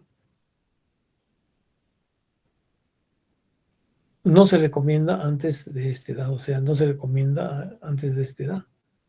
Por la hiperlaxitud fisiológica y se asocia pues a una alta tasa de falsos positivos. Esto ya les he comentado, ¿no? En los países desarrollados es como un screening, ¿no? Les hacen a todos los niños, tanto cuando están durmiendo como cuando están despiertos. Entonces, ¿por qué no se recomienda pues hacer en esta edad, digamos, porque hay una hiperlaxitud fisiológica? ¿Qué va a pasar? Que de repente este niño tiene una hiperlaxitud y usted se va a diagnosticar como si tuviera una displasia. Pero eso no es más que porque hay una laxitud, ¿no? De los ligamentos y de los músculos. Entonces, esto nos puede dar una alta tasa de falsos positivos. Pero es preferible que nosotros pequemos en estos casos de excesos que de errores, ¿no? Si nosotros decimos, este niño tiene una opción, hay que comenzar a ponerle pañales, sí, hay que ponerle que sus caderitas que estén bien abiertas, enseñarle a la madre cómo debe llevar al niño, cómo debe de cargarlo, es mejor, no importa, no le vamos a hacer daño a este niño si es que le ponemos le hacemos procedimientos desde que recién ha nacido y le diagnosticamos ecográficamente que hay un cuadro de inestabilidad articular. Es importante eso, ¿no? ¿Por qué? Porque vamos a ver a medida que pase el tiempo, pues.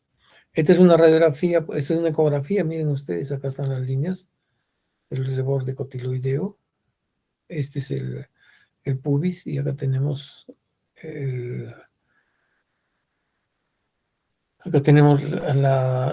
cartílago triradiado, ¿no? Acá tenemos el isquio, el pubis y el ilio. Ahora vamos a ver cómo tenemos otras imágenes. Vean ustedes, este es normal, pues estas son imágenes normales, de derecha e izquierda. No se olviden que hay que tomarles a los niños también ecografía no solamente de un lado, sino de los dos lados.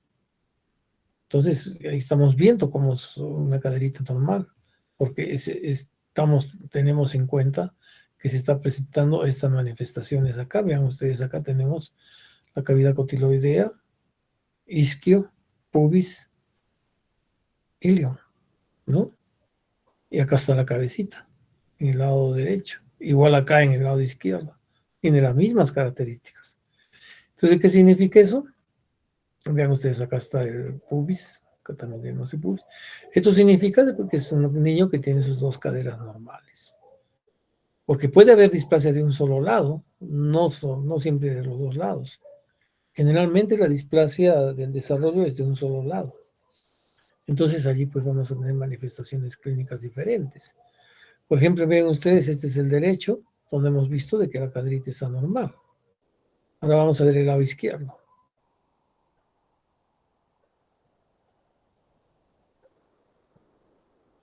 Miren ustedes acá al lado derecho, las líneas trazamos y la caderita está normal. No está contenida la cabecita dentro de la cavidad cotiloidea. Esa es la cápsula. Ven ustedes en cambio acá.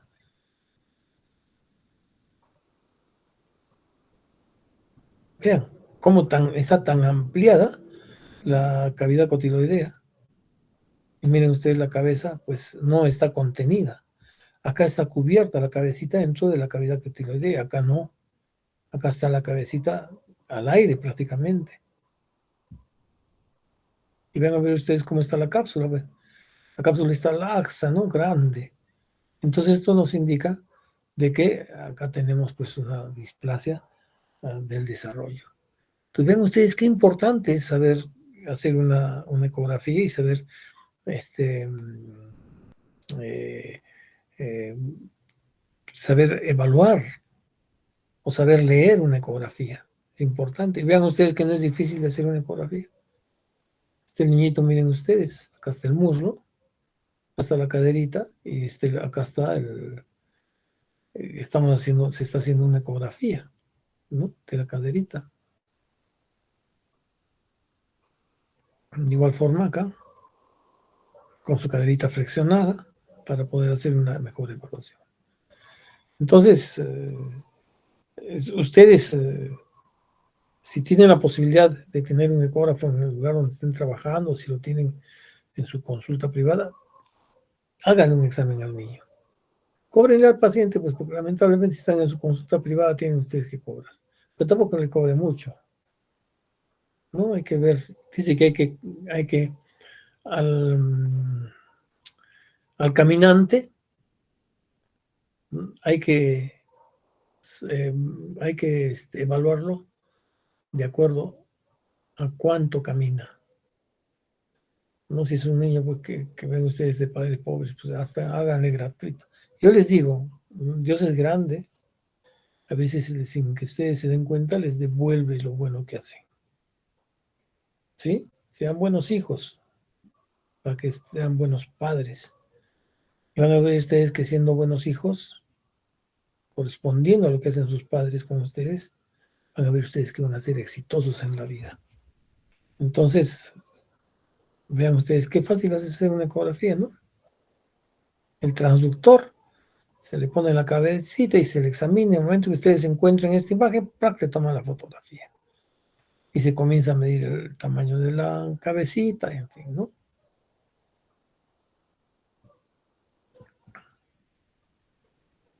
Ahora, el examen radiológico, como les digo, pues este examen radiológico ya no se toma en un niño que recién ha nacido, sino le toma pues a los 3, 4 meses, ¿no? Entonces es un examen un poquito más, más tardío, porque ya se pueden encontrar pues lesiones, digamos, de la displasia del desarrollo, pero lesiones ya más abigarradas, ¿no? Más groseras. Entonces, miren ustedes, se aconseja pues realizar una radiografía anteroposterior de la pelvis, como vemos en posición en extensión. Miren ustedes, al tercer mes de vida, cuando la ecografía son los primeros días de nacimiento, antes de, pues no se puede hacer antes de los 3 meses. ¿Por qué? Porque las estructuras que forman la caderita pues son cartilaginosas y no son visibles por los rayos X. Y lógicamente eso va a determinar que no podamos detectar porque no se han producido cambios estructurales secundarios. Vean ustedes, esta es una radiografía de caderitas, ¿no? De una serie de líneas que ustedes tienen que aprenderlas a trazar también. El índice acetabular. Este es el índice acetabular. Esta es una línea horizontal que pasa por el cartílago trirradiado. A esta línea se le llama la línea de Ergenheimer. Y esta es otra línea que pasa desde el cartílago trirradiado al borde externo del cótilo. Entonces, a este es el ángulo acetabular. Este ángulo acetabular es normal entre 25 y 28 grados. Mayor que estas medidas ya es una cadera displásica, ¿no? Que no va a contener la cabecita. Entonces, esto es importante que ustedes sepan trazar. Luego de que han tratado la línea de Ergenheimer, que es esta, y que ya han hecho un diagnóstico, vean ustedes acá normalmente, vean ustedes el ángulo 28, pero acá es un ángulo mayor, porque este esquema o esta figura nos indica pues de que esta es una cadera más displásica. Miren ustedes, acá el techo es plano, en cambio que es cóncavo, ¿no? Luego hay otra línea que es importante, es esta. La línea vertical o línea de Perkins también se llama, ¿no? Es una línea que va desde el borde externo del fémur y que debe pasar por la mitad de la línea cervical y por el vértice externo del cótilo. Entonces, esta línea nos va a dividir junto con la línea de Ergenheimer en 4 cuadrantes. Generalmente la cabecita debe encontrarse en el cuadrante inferior interno. Si nosotros vemos esta otra que es una cadera patológica, vamos a ver que la línea, miren ustedes, la cabeza no se encuentra en el cuadrante inferior, inferior externo, no está en el cuadrante inferior interno. O sea que la caderita está salida del cótilo. ¿Por qué está la salida del cótilo? Pues porque ya en este periodo de los 3 o 4 meses se ha ocupado el fondo del cótilo, primero que es un techo plano, segundo que en esta zona pues está el ligamento redondo ya ocupando este espacio también estará ocupado ¿por quién? Por grasa del pulvinar. Y lógicamente acá el rodete cotiloideo es incontinente, ¿no? Incluso se ha invertido, puede ser que se ha invertido. Entonces, vean ustedes qué importante es la línea de Perkins con la línea de Ergenheimer, que es la que nos va a dar estas imágenes. Luego tenemos otra línea, el arco de Shenton, que es este. A este arco de Shenton se le denomina también la línea cérvico-obturatriz, porque esta es una línea que va dibujando el cuello y hacia el borde posterior del agujero obturatriz, ¿no? Entonces, este es el arco de Shenton normal, debe continuarse, vean ustedes, ¿no? Normalmente acá.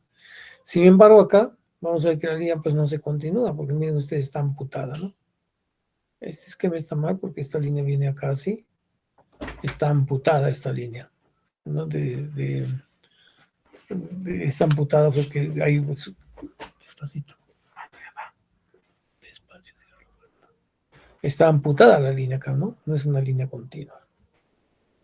Entonces, El índice acetabular, hemos visto, el arco de Shenton, que es este que está interrumpido, la línea cérvico-obturatriz que les decía, y los núcleos de osificación. Que miren ustedes aquí, el núcleo de osificación se encuentra en el cuadrante inferior interno y acá está en el cuadrante inferior externo, ¿no? Entonces, esas son las tres características que se deben observar en una radiografía de pelvis para poder hacer un diagnóstico de displasia del desarrollo de la cadera, ¿no? Acá tenemos, miren las líneas, ¿no? Estas son radiografías anteroposteriores, ¿no? Esta es una radiografía anteroposterior con las piernitas, a ver, en abducción, o sea, separadas y rotadas con las puntas de los pies hacia adentro. Entonces, en esta radiografía vamos a ver, miren ustedes, cómo esta línea cérvico, esta línea que va desde la mitad del cuello hasta el vértice del cartílago irradiado, y esta línea también que no va pues al cartílago irradiado. Entonces estas líneas debían cruzarse en el centro, en la línea media, pero miren ustedes cómo se están cruzando fuera, ¿no? Acá tenemos el arco de la línea cérvico-obturatriz, acá vemos que la cabecita pues está en el cuadrante inferior interno. Acá vemos que este es el ángulo acetabular, que es un ángulo que normalmente debe medir entre 25 y 28 grados. Acá la línea de Shenton está dividida. Vean, la cabecita acá se encuentra pues ya en el cuadrante superior y externo, ¿no? Entonces, todas estas características son importantes. Y vean ustedes ya en los niños mayores como este cuello pues tendrá 130 grados, ¿no? De repente un poco más, pero vean ustedes acá hay un cuello más varo, o sea, más amplio. Entonces, yo les recalco esto porque ustedes van a tener la oportunidad de ver radiografías. Entonces, ¿qué es lo que van a hacer en una radiografía? Ven ustedes, esta es una radiografía en la cual nosotros vamos a trazar la línea. Vean ustedes, estamos trazando las líneas. Guggenheimer, la línea de Guggenheimer, la línea que va a darnos el ángulo acetabular. Vean ustedes que el otro lado, lo más amplia que es, este es el lado normal y este es el lado con una displasia del desarrollo.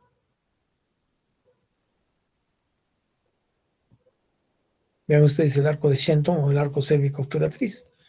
Acá miren ustedes cómo el arco cérvico-obturatriz está amputado.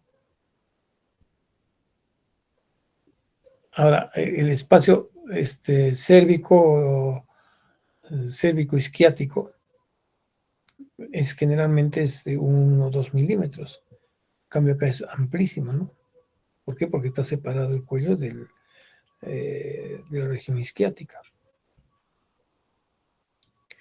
Luego tenemos acá la de Perkins, ven ustedes, la que nos va a dar el nivel donde se encuentra la cabecita. La cabecita es en el cuadrante inferior interno.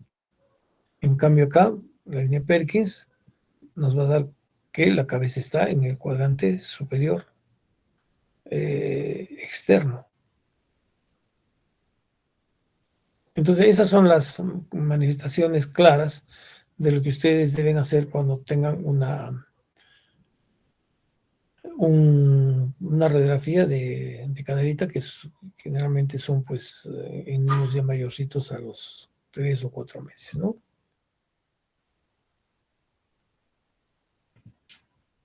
Entonces la evaluación de la cadera tiene factores de riesgos y el examen físico. Miren ustedes, los factores de riesgo y el examen físico normal, se le debe sacar ecografías, ¿no? entre las 2 o 3 semanas de vida. No en el momento de nacimiento, sino entre 2 o 3 semanas de vida. ¿Por qué? Porque en este momento ya la cadera no se luxa por la relajación de las partes blandas. Acá ya ha tomado un tono ya adecuado para que la cabecita pueda mantenerse dentro de la cavidad cotiloidea. Como sin factores de riesgo, el examen físico normal, ecografía al nacimiento o lo más pronto posible. Sin factores de riesgo, examen físico normal, radiografía alrededor de 3 meses. Entonces vean ustedes, la ecografía es la que manda más en un proceso de evaluación de la cadera cuando hay factores de riesgo y cuando hay un examen físico normal.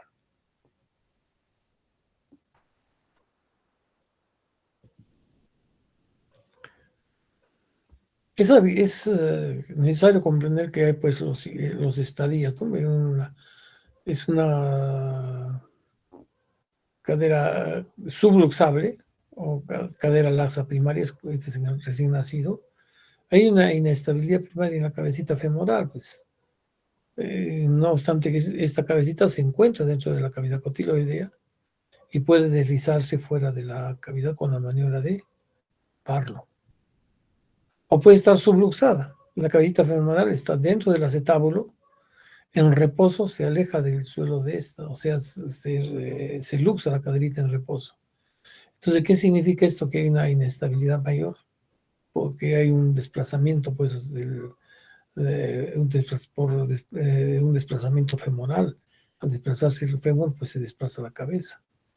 Entonces, vean ustedes en estos casos, ¿no? En este caso es lo que les decía yo que los japoneses hicieron un estudio en la cual en los niños en reposo se encontraban que las caderas estaban subluxadas, ¿no? En cambio, en los niños que son sanos, pues esta caderita siempre está dentro de la cavidad cotiloidea.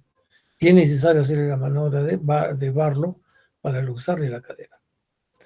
Ahora, la cadera luxable se encuentra dentro de la cavidad acetabular, pero se desplaza fuera de esta. ¿Cómo podemos desplazarla? Con la maniobra de Barlow.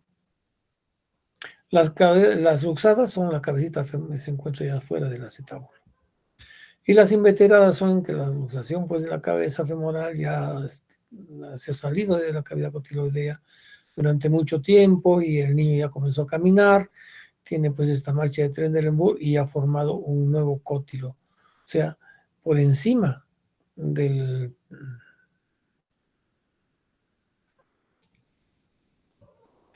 del cótilo, que es normal, por encima de este cótilo, que es normal, vean ustedes acá, se forma un neocótilo, ¿no? Un nuevo cótilo se forma. Entonces, eso está considerado entre las inveteradas ya, ¿no? Este tratamiento pues ya es quirúrgico, ¿no? En las inveteradas e incluso en las luxadas o luxables. Cuando han pasado de 6 a 8 meses, el tratamiento es quirúrgico. Acá está el tratamiento, pues debe ser realizado siempre por un especialista, pero si no, ustedes pueden dar pautas para el tratamiento de estos niños, ¿no? Cuando descubren que tienen un niño que tiene una cadera luxable o que tiene un niño con una cadera donde hay un signo de ortolani presente, o si ustedes han hecho una ecografía y han encontrado pues que hay una amplitud del cótilo y que la cabecita pues se encuentra subluxada, entonces ustedes deben hacerle el tratamiento como médicos generales, o si no transferirlo pues a un especialista, ¿no? Entonces el tratamiento se individualiza de acuerdo a la edad del paciente, ¿no?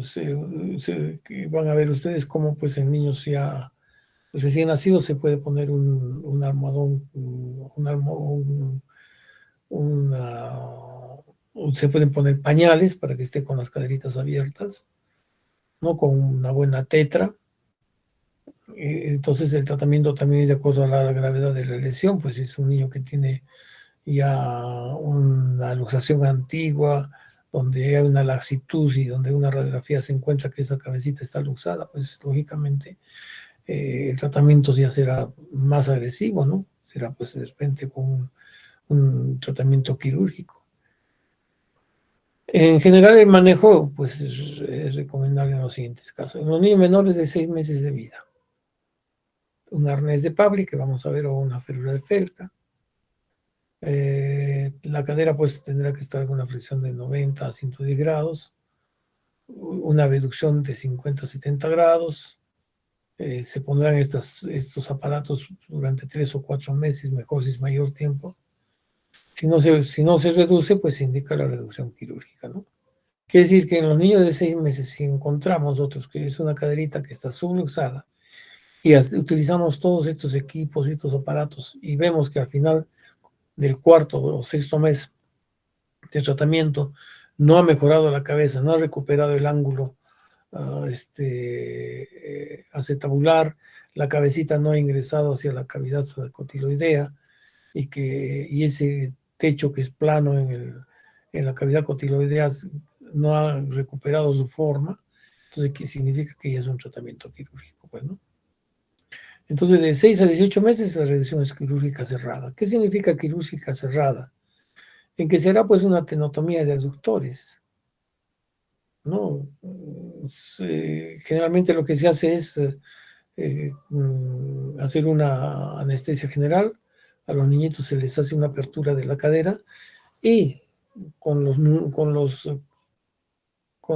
nudillos de la mano se presiona y se trata de relajar los músculos aductores de la cadera, ¿no? Entonces, al presionar los músculos y relajarlos, la caderita ingresa, entonces se pone un aparato de yeso en esta posición, ¿no? En posición de rana. Y posterior, pues a los 18 meses, ya es a los 18 meses, pues indica resección quirúrgica a cielo abierto. ¿Qué se reseca? Pues se saca el ligamento redondo, se hace una tenotomía de aductores, se reseca el exceso de grasa dentro de la cavidad cotiloidea y lógicamente se tendrá que resecar el, el, el rodete cotiloideo que se ha introducido dentro de la cavidad cotiloidea. Entonces, en este caso, pues hay que hacer una completa limpieza de la cavidad cotiloidea, que bueno, es para especialistas, ¿no? Pero que ustedes deben de saber. Entonces, no se olviden de esto. Cuando son menores de 6 meses, el tratamiento es con férulas, con pañales. Pero ¿por qué esperar a los 6 meses? Si ustedes desde que inicia su tratamiento, de su examen, encuentran un Barlow o un ortolani posit presentes, ustedes coloquen de una vez ahí sus colchones, su de felca que le llaman, o si no, agarrar 4 o 5 pañales, ponerle entre las piernitas y sujetarle para que estén bien abiertas las piernitas. ¿Que va a ser chueco el niño? No va a ser chueco, pues esas son creencias de las abuelitas, ¿no? Que cómo le vas a poner así, el niñito va a ser chueco. Dicen, no, están haciendo un favor al niño porque están haciendo que las caderitas se desarrollen bien. Entonces, ustedes deben deben tener hermanitos, ustedes son jóvenes, muy jóvenes, entonces ustedes ya saben que hay la tetra, ¿no? Que es una especie de es una especie de una T, pues, de tela, que se pone para sostener los pañales. Entonces, con una tetra de esas, un acolchonado de pañales, 4 o 5 pañales doblados en dos, o 3 pañales doblados en dos. Entonces se ponen pues, dentro de las piernitas, porque las piernitas estén bien separadas y se sostienen con la tetra. Ahora dicen, pero ay, ¿qué vamos a hacer? Dice, se le ponen 5 pañales y el niño cuando se orine va a mojar 5 pañales o 4 pañales. No, pues, póngale primero que le pongan su pañal de plástico que viene ya, esos pañales, calzoncitos de plástico que se les pone a los niños para que se orine, y encima de eso se les pone estos pañales doblados para que el niño esté con las piernitas bien abiertas y sostenidos con una tetra. Entonces esa es la condición que se debe de tener, ¿no? Miren ustedes, un elemento de prevención desde el nacimiento, mejor, que estén las caderas en abducción, con uso de pañales o pañales gruesos, pues la forma en que se debe cargar al niño, la modalidad del cangurito, no cargarlo en jepi ni con sus envolturas que parece pues una tanta guagua, ¿no? Que es esta envoltura rígida. Y después de que se esté haciendo este tipo de procedimientos preventivos, siempre hay que hacerle un examen físico de rutina durante el primer año de vida. O si no, hacer estudios radiográficos a partir del sexto mes para ver si está modificando o está desarrollándose bien la cabeza del fémur y la cavidad cotiloidea. El pronóstico es bueno, tiene un pronóstico muy bueno esta displasia del desarrollo de las caderas cuando su diagnóstico es precoz y el tratamiento es precoz. Si el diagnóstico se realiza antes de los 6 meses, pues pide un 90-95% cura con tratamiento conservador. Las complicaciones, pues ya es la luxación, ¿no?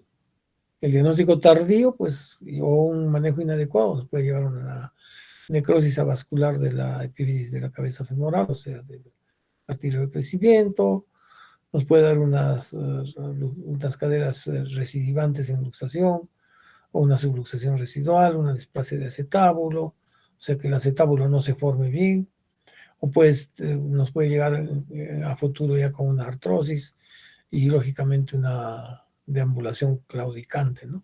Que hemos visto muchas veces. Hay jóvenes o señoritas que caminan cojeando, es consecuencia de no haberse hecho un diagnóstico y un tratamiento precoz. Vean ustedes la posición en el momento de... Esta es una pésima posición, los 3 cuadros de arriba son pésimas posiciones. Y esta es la que frecuentemente antes se hacía, ¿no? Antes se hacía este tipo no sé, me supongo que a mí también me habrán envuelto así como una tanta guagua. Y esta es una mala posición, es una posición usable. De milagro que yo no tengo nada de eso, felizmente. Vean ustedes cómo llevan en otros sitios, ¿no? En la India tienen esta tendencia a cargar a los niños así, con su tela, ¿no? Con sus piernitas juntas. ¿No? Y también en nuestro país o en nuestra tierra, pues se les pone un kepi donde el niño está envuelto, ¿no? El niño está así como esto y encima está en un kepi. Entonces, esta es una pésima posición.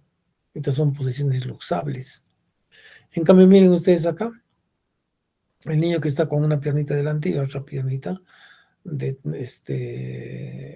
en la parte anterior de la mamá, y está pues sentado prácticamente el niño en las caderas de la mamá. O miren ustedes, acá tienen una especie de un cangurito que se les pone, ¿no? Que esa es la posición de canguro. ¿Por qué? Porque los canguros, ustedes se acuerdan, pues están dentro de la marsupia de las madres. Entonces es un cangurito que se le pone al niño para que esté con las piernitas abiertas. O en este caso igual, ¿no? Ven ustedes, acá está con las piernitas abiertas. Entonces esas son las mejores posiciones para cargar a un niño. No, estas no. Estas son posiciones luxables. Ahora ven ustedes, acá tenemos el arnés de Pavlik. Pues este se utiliza ya a partir del 4º mes. Cuando vemos que no hay un buen desarrollo, una radiografía nos va a indicar porque no hay buen desarrollo de la cabeza, ¿no? Tenemos acá la férula de Dennis Brown, que es una férula de aluminio, donde el niñito va a estar con sus caderitas separadas.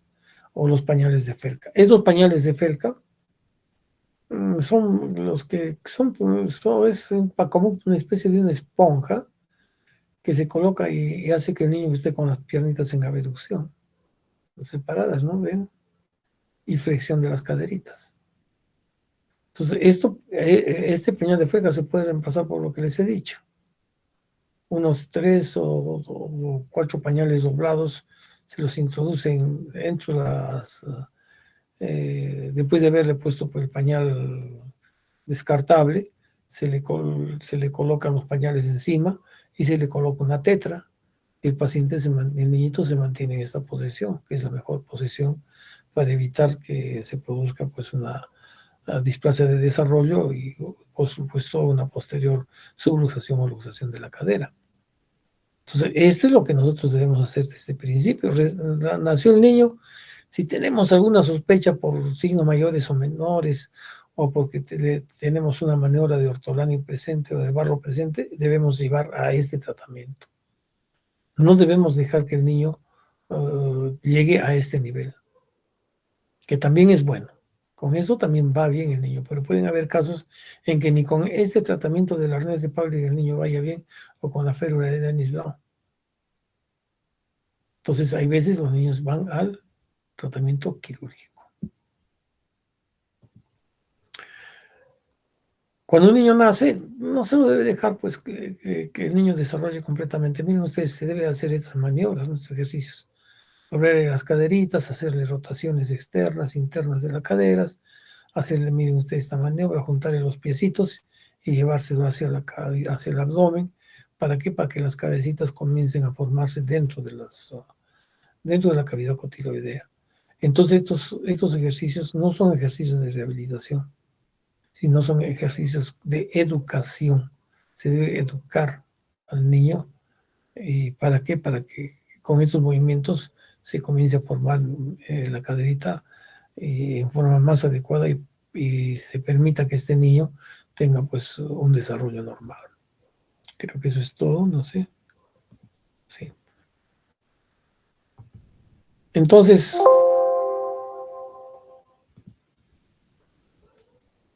creo de que hemos visto en forma clara todo lo que es esta patología de la displasia del desarrollo de la cadera en los niños. Entonces, ustedes ya tienen, digamos, un criterio general.